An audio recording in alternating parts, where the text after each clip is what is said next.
அஸ்ஸலாமு அலைக்கும். எல்லாரும் எப்படி இருக்கீங்க? இன்னைக்கு நாம எதை பத்தி பார்க்க போறோம்னா, ஒரு நோன்பு, நாம நோக்குற நோன்பு சரியா நிறைவேறணும்னா, அதுக்கு சில அடிப்படைகள் இருக்கு, சில கடமைகள் இருக்கு. அது என்னென்ன அப்படிங்கறத பத்தி தான் இந்த விளக்கத்துல நம்ம தெளிவா பார்க்க போறோம். வாங்க. முதல்ல ஒரு முக்கியமான விஷயத்த சொல்லிடுறேன். நாம இப்ப பார்க்க போற இந்த விஷயங்கள் எல்லாமே மதிப்பிற்குரிய மௌலவி அல் உஸ்தாத் எம் ஃபைரூஸ் அல் மக்கி அவங்களோட பாடங்கள்ல இருந்து எடுக்கப்பட்டதுதான்.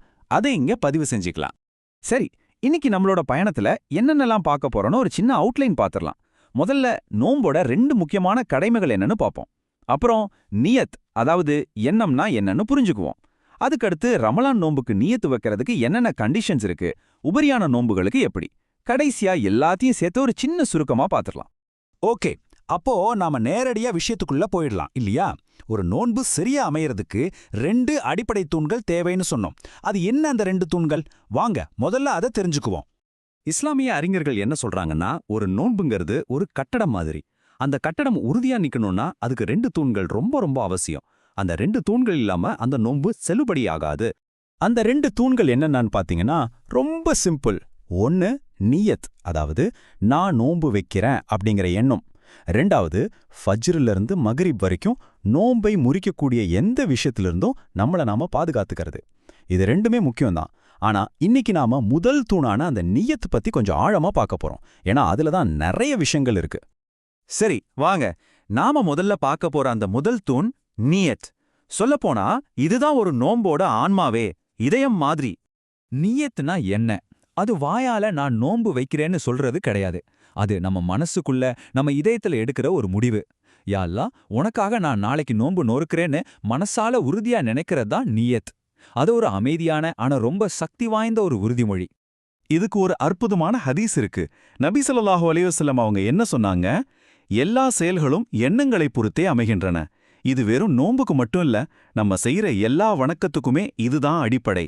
நம்ம எண்ணம் சரியா இருந்தாதான் அந்த செயல் அல்லாஹ் கிட்ட ஏற்றுக்கொள்ளப்படும். சரி, நியத்துனா உள்ளத்துல நினைக்கிறதுன்னு சொல்லிட்டோம். ஆனா இங்க ஒரு முக்கியமான விஷயம் இருக்கு. கடமையான ரமதான் நோன்புக்கு நியத்து வைக்கும்போது அதுக்குன்னு சில ஸ்பெஷல் கண்டிஷன்ஸ் இருக்கு. சாதாரண சுன்னத்தான நோன்புகளுக்கு இல்லாத அந்த கண்டிஷன்ஸ் என்னென்ன, அதை பத்தி தான் இப்போ விலாவாரியா பார்க்க போறோம். ரமலான் நோம்போட நியத்து சரியா இருக்கணும்னா நம்ம 3 நிபந்தனைகளை கண்டிப்பா நிறைவேற்றணும். அது என்னன்னா தபீத், தயீன், அப்புறம் தக்ரார். இந்த அரபி வார்த்தைகளை கேட்டு பயப்பட வேண்டாம். ஒவ்வொன்றும் என்னன்னு சிம்பிளா பார்த்துடலாம். முதல்ல தபீத். தபீத்னா ஒண்ணுமே இல்ல, இரவிலேயே நியத்து வைக்கிறது. அதாவது நாளைக்கு நோன்பு வைக்க போறோம்னா இன்னைக்கு மக்ரிபுக்கு பிறகு, ஃபஜ்ருக்கு முன்னாடி, ராத்திரி நேரத்துல எப்ப வேணும்னாலும் மனசுல நினைச்சுக்கணும். இதுதான் தபீத். இதுக்கு என்ன ஆதாரம்? நபி ஸல்லல்லாஹு அவங்க ரொம்ப தெளிவா சொல்லிட்டாங்க. யார் ஃபஜ்ருக்கு முன்னாடி நியத்து வைக்கலையோ அவருக்கு அந்த நோன்பு கிடையாதே. பாருங்க எவ்வளவு முக்கியமான ஒரு விஷயம் இது. அதனால ராத்திரியே நியத்து வைக்கிறது கட்டாயம். 2வது கண்டிஷன் தயீன். தயீன்னா குறிப்பா சொல்றது. அதாவது நான் நாளைக்கு நோன்பு வைக்கிறேன்னு பொதுவா நினைச்சா பத்தாது. நான் நாளைக்கு ரமதானுக்காக நோன்பு வைக்கிறேன் அப்படின்னு அந்த நோன்பை குறிப்பிட்டு மனசுல ஸ்பெசிஃபிக்கா நினைக்கணும். இது ரமதானோட ஃபர்தான நோன்புன்னு நமக்கு தெரியணும். இதுவும் நாம முதல்ல பார்த்த அந்த இன்னமல் அஹ்மாலு பின்னியாத் ஹதீஸோட தொடர்புடையதுதான். ஒருத்தருக்கு அவர் என்ன எண்ணினாரோ அதுதான் கிடைக்கும். நாம ரமதான் நோன்புன்னு எண்ணினா அதுக்கான கூலி கிடைக்கும். அதனால குறிப்பிட்டு எண்ணுறது ரொம்ப அவசியம். கடைசியா 3வது கண்டிஷன் தக்ரார். தக்ரார்னா திரும்ப திரும்ப செய்யறது. அதாவது ஒவ்வொரு நாளும் நியத்தை புதுசா வைக்கணும்.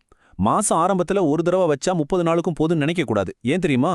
ஏன்னா ரமதான்ல ஒவ்வொரு நாளும் ஒரு தனி வணக்கம்.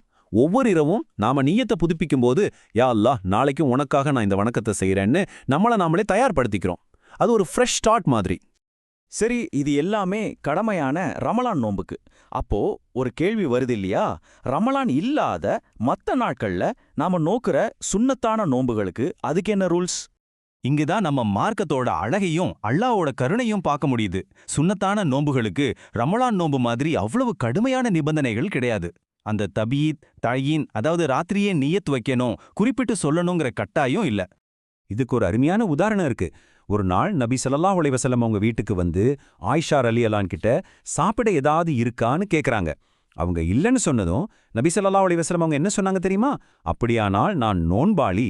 பாருங்க, காலையில அந்த நேரத்துல தான் அவங்க நியத்து வைக்கிறாங்க. இது சுன்னத்தான நோன்புகளுக்கு எவ்வளவு எளிமை இருக்குன்னு காட்டுது. ஓகே, இப்ப நம்ம பார்த்த எல்லா முக்கியமான பாயிண்ட்ஸையும் ஒரு தடவை வேகமா ரீகேப் பண்ணிடலாம். அப்பதான் மனசுல நல்லா பதியும். நல்லா ஞாபகம் வச்சுக்கோங்க, நோன்புக்கு 2 தூண்கள், நீயத் அப்புறம் நோன்பை முறிக்கிற விஷயங்கள்ல இருந்து விலகி இருக்கிறது. இதுல ரமலான் நோன்புக்கான நீயத்துக்கு 3 கண்டிஷன்ஸ். ராத்திரியே வைக்கணும், தபீத். ரமலான்னு குறிப்பிட்டு சொல்லணும், தயீன். ஒவ்வொரு நாளும் புதுப்பிக்கணும், தக்ரார். ஆனா சுன்னத்தான நோன்புகளுக்கு இந்த ரூல்ஸ்ல தளர்வு இருக்கு. இதுதான் நாம தெரிஞ்சுக்க வேண்டிய முக்கியமான விஷயம். கடைசியா ஒரு கேள்வி. இந்த நியத்தை வெறும் ஒரு சட்டமா, ஒரு கண்டிஷனா மட்டும் பார்க்காம, ஒவ்வொரு ராத்திரியும் நாம நியத் வைக்கும்போது அதை எப்படி ஒரு உணர்வுபூர்வமான விஷயமா மாத்தலாம், அந்த ஒரு சின்ன எண்ணத்தின் மூலமா நம்மளோட வணக்கத்தை எப்படி இன்னும் ஆழமாக்கலாம், இத பத்தி கொஞ்சம் யோசிச்சு பாருங்க.